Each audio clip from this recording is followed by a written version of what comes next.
थोड़ा ये भी जरूर बताना कि आप लोगों के उसमें क्या क्या परिवर्तन आया है, क्या क्या बदलाव आए हैं, क्या आप लोगों ने सीखा है। अभी काम करने की बहुत गुंजाइश है आप लोगों पे। अभी मैं ये कह रहा हूँ कि संकोच इतना ज्यादा है कि आप बता भी नहीं पा रहे हैं। इन कोनो मतलब इन महिला ये कोई भी हो, जब हम काम करत तब हम तो इन बोलो, जब हम घास डोला तब हम भैंस हम ढोल, तब जे हम तो दूध दान दिन तब हम होगन यही पर निर्भर छन हम लोग। तो थोड़े ये भी चाहिए कि माने बजे तो हम करना या कुछ भी काम करना हम तो वो पेमेंट भी टाइम से हो। और फिर ये चाहिए कि भोज जगह कृषि में कुछ और काम मिनो जंदरंती कुदाल ये चीज, तो हम ये चाहता कि हम तो ये भी मिलो, कोई बात नहीं, कुछ पढ़ो तो कुछ खोल भी पढ़ दो। तो भेड़ा आदमी देखी था ना आधा से ज्यादा महिला होता घबराहट हो जाए, तो मुझे इन्होंने कन बोला हम ही उस हमने पर तो बोल अब ये ना चाहिए कुछ गलती हमसे वही बोली तो कुछ हमसे वही होली तो बोली ना चाहिए कि हम सब्जी सब्जी बोतलों का सब कुछ होता हम तैयार छे, पर हम होता ही ये ना चाहिए थोड़ा आपको अच्छा ढंग से हम तक बता दिया। 2-3 चीजें खासकर गीता जी ना आपका नाम आपने कहा है और वो सच्चाई भी है। जैसे रावत जी ने कहा कि पिछले 2-3 सालों से खासकर मिशन पल्सेस के कार्यक्रम को लेकर के हम आप लोगों के बीच में कुछ जानकारी आपको देते हैं और कुछ चीजों के लिए आपको कहते हैं। दूसरी तरफ आपका राष्ट्रीय ग्रामीण आजीविका मिशन में स्वयं सहायता समूह बना है। वो समूह वो सरकारी समूह है। उन समूहों के माध्यम से क्या यहाँ पे खासकर सुक्तोली में क्या ऐसा कुछ हो सकता है कि जिससे नौटी वाले आए यहाँ देखने, नौटी के समूह के लोग आए कि भाई सुक्तोली की महिलाएं ऐसा कर रही थी। मुझे बहुत अच्छी तरह पता है, एक बार मुझे गांव का नाम तो ध्यान नहीं, यहीं कनकूल क्षेत्र के यहीं के लोगों ने तिमले का अचार बनाया, उसकी बहुत मांग है, हालांकि बहुत छोटा प्रयास था।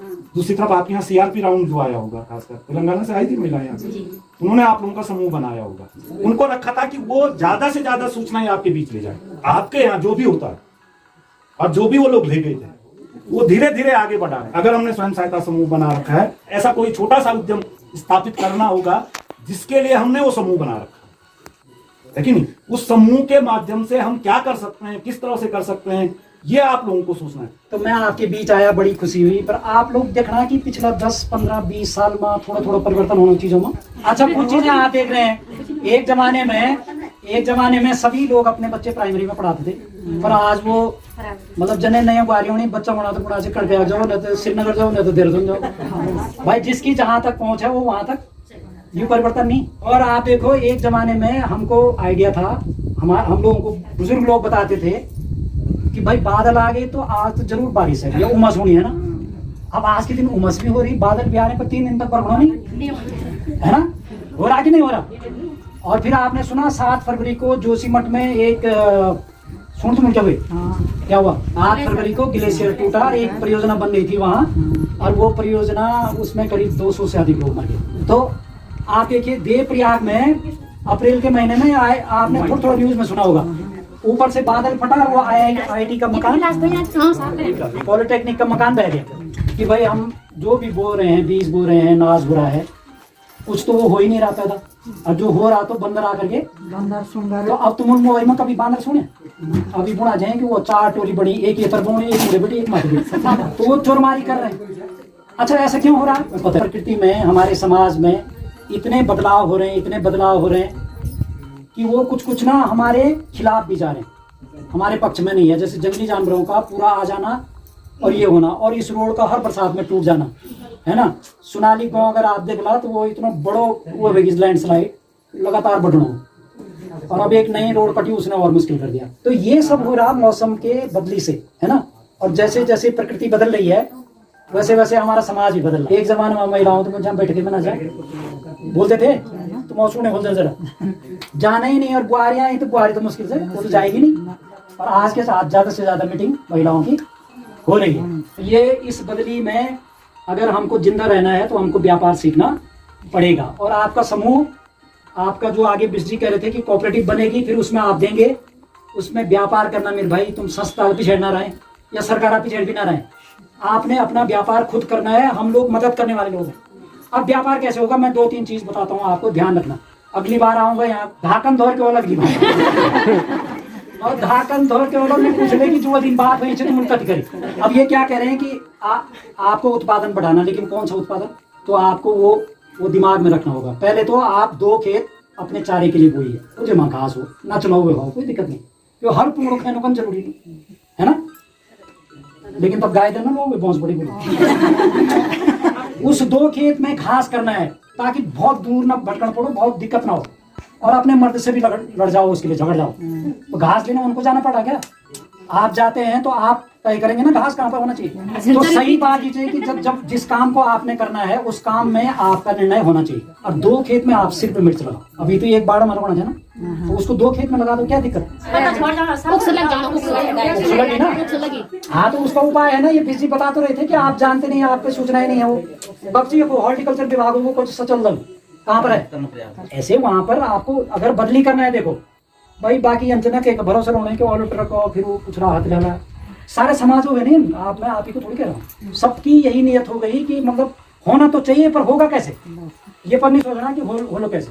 तो आपको देखो 2 खेत तो आपको चारा लगाना ही लगाना, चाहे भिटा पर लगाओ, पोड़ में लगाओ, जब लगाओ, और अगर वहाँ कोई कमी विशेष ना, आप हमसे भी बताओ, ये भरत भाई लाएंगे नए पौधे। और मिर्चा आपकी एक ऐसी फसल है जो आपको नुकसान नहीं देगी, है ना, उटला भी तो भी फायदा, धरिया तो भी फायदा, और बेचेंगे तो भी फायदा। ऐसा टमाटर नहीं रख सकते आप पौधे, ऐसा झंगोरा अब ना बूतो ना जुनी होगे ना बूतो, केवल झंगोरे बूते हो बस, 7 बूतार बैरी लगाओ। हाँ, अरे रुपया कमाना तो बारी लगानी पड़ेगी भाई, बांदरों को खोंडे लगुए लोन, अगर धामी जी लोगे बंदूक लेके तो कोई नहीं आएगा, मतलब बंदर भी आ गए तो हम ही को इलाज ढूंढना पड़ेगा, और पक्षी भी खा रही तो हम ही को इलाज ढूंढना पड़ेगा। क्यों ढूंढना पड़ेगा, अब इसलिए ढूंढना पड़ेगा कि हमको अपनी फसलों का व्यापार करना है। ये व्यापार अब तुम वही संगठन बनाए, दूसरों पक्ष बताओ हमें, एक तो व्यापार हो गए, और दूसरों पक्ष ये कि हमारे समाज में सदियों से, वर्षों से महिलाओं को किसी न किसी तरीके से, मतलब देवी तो कहा गया पर देवी की तरह पूजा गया, इसमें मेरे को शक है। तो कितना मतलब महिलाओं के प्रति जो हमारे समाज में एक दिमाग में जो धारणा थी ना, उसका परिणाम है कि हम इतने पीछे रहे। आज के दिन बच्चियां पढ़ रही हैं, आगे बढ़ रही हैं, नाम भी कमा रही हैं। तो सबसे बड़ी बात यह है कि आपको भी पुरुषों के बराबर मौका मिले काम करने का, आगे बढ़ने का, और बोलने का, सोचने का, समाज में अपना योगदान देने का। उसके लिए भी ये समूह और मीटिंग बहुत जरूरी है बहन। किसके लिए, आगे बढ़ने, बातचीत करने, समझने के लिए। इसलिए महिला संगठनों पर बहुत ध्यान दे रही सरकार भी, दे रही लोग भी दे रहे। तो दगड़े, इस मीटिंग में गांव वालों की काफ़ी समस्याएं देखने को मिली जो कि काफ़ी गंभीर है। इनमें से मुख्य समस्या है रोज़गार की, क्योंकि रोज़गार यहाँ पे मिलता नहीं है, बाहर ही जाना पड़ता है रोज़गार के लिए। और जो यहाँ पे रहते हैं उन्हें स्वयं खेतीबाड़ी करके अपना जीवन बसर करना पड़ता है। खेतीबाड़ी अब कम हो रही है यहाँ पे। इसका न होने का कारण काफ़ी चीज़ें हैं, जैसे कि फसलें बर्बाद कर देते हैं जंगली जानवर। इनमें से बंदर एक मुख्य है जो कि आता रहता है और सारी फसल चपट कर देता है मौका मिलते ही। तो दगड़े, काफ़ी समस्याएं हैं रोज़गार को लेकर भी, और अन्य भी समस्याएं हैं। गवर्नमेंट काफ़ी हेल्प तो कर रही है स्वरोजगार के लिए, तो गवर्नमेंट की काफ़ी सारी स्कीमें भी चल रही हैं जिससे कि गांव वालों को फ़ायदा हो। पहाड़ों में रहने वाले जो बड़ी मुश्किल से अपना जीवन व्यतीत करते हैं उनके लिए थोड़ी सुख सुविधाएँ उपलब्ध हो जाएँ। लेकिन इनका इम्प्लीमेंट उतनी अच्छे ढंग से हो नहीं पा रहा है, क्योंकि यहाँ पे एजुकेशन एक मुद्दा मान सकते हैं, क्योंकि जानकारी नहीं है लोगों को इस बारे में। और यहाँ पे ग्राउंड लेवल तक पहुँचते पहुँचते भी काफ़ी सारी मुश्किलें आ जाती है इसको इम्प्लीमेंट होने में। तो इसका फ़ायदा भी पूर्ण रूप से गांव तक नहीं पहुंच पा रहा है, ग्राउंड लेवल तक नहीं पहुंच पा रहा है। तो इसके बारे में भी सोचना पड़ेगा। इस मीटिंग में आए हिमाल समिति के संस्थापक डॉक्टर DS पुंडीर जी ने बताया कि किस प्रकार हम अपनी समस्याओं का समाधान कर सकते हैं।